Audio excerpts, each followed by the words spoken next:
Well, good morning. Here it is. It's Friday, and it's August the 19th. And anyway, of course, here in Hydro, exciting time, Hydro Fair, and it started yesterday and continues today and through tomorrow night. Anyway, this I hope that you're doing well this morning. I hope that you're ready to have a good Friday and good weekend.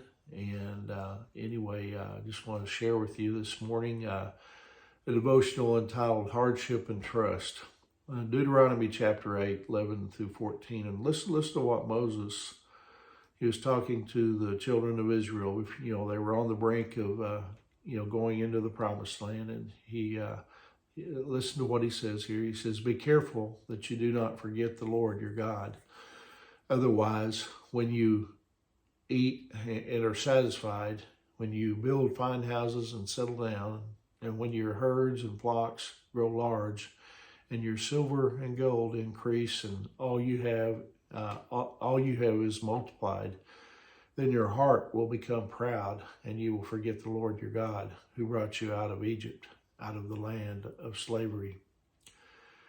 As they were, and at long last, poised to enter, the promised land, God, warned the Israelites that through Moses that the real danger to their lives had just begun.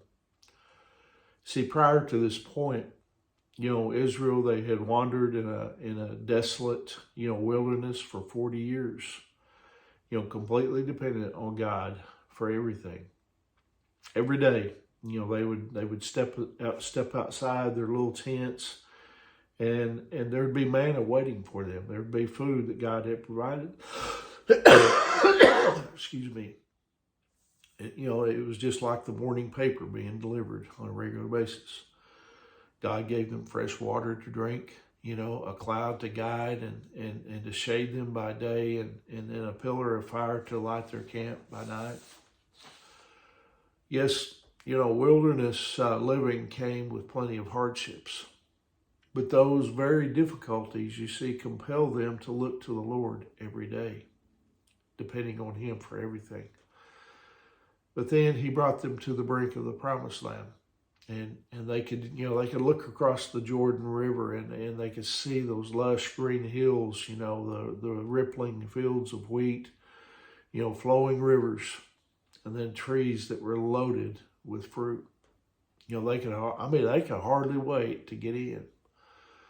But you see, God was basically saying to them through Moses, be careful, watch out, or you'll get fat and sassy and forget all about me. And then your troubles will really begin. He was giving them a warning. We've all experienced it.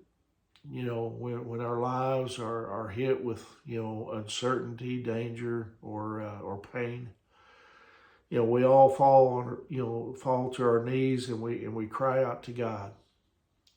You see, God can use adversity to bring us closer to Him, which is actually where we will experience the greatest blessings of life. And I truly believe that. C.S. Lewis wrote the following. He said, "God whispers to us in our pleasures, speaks in our conscience, but shouts in our pains. It is His megaphone to rouse a deaf world." The psalmist said the following in Psalm 119, verse 67. He said, "Before I was afflicted, I went astray, but now I obey your word." And then verse 71, "It was good for me to be afflicted so that I might learn your decrees." Those adversities and those things that, we sometimes have to go through in this life, God is teaching us through those things. And we do learn more, from times of adversity, times of pain, than we do when things are going great, when things are, wonderful. So remember that today. God's warning us today to not, we shouldn't get fat and sassy. Things might be going good, but right around the corner, adversity awaits. Those things are there. but God can teach us, and He brings us through those things. And so I hope this encourages you this morning. I hope that you have a great day, and I hope that you have a great weekend. If you're not worshiping somewhere on Sunday morning or close to Hydro, come join us at Hydro First Baptist Church. We would love to have you. But remember, Angie and I, we love you guys, and we're praying for you. And Lord willing, I'll see you Monday morning. God bless you.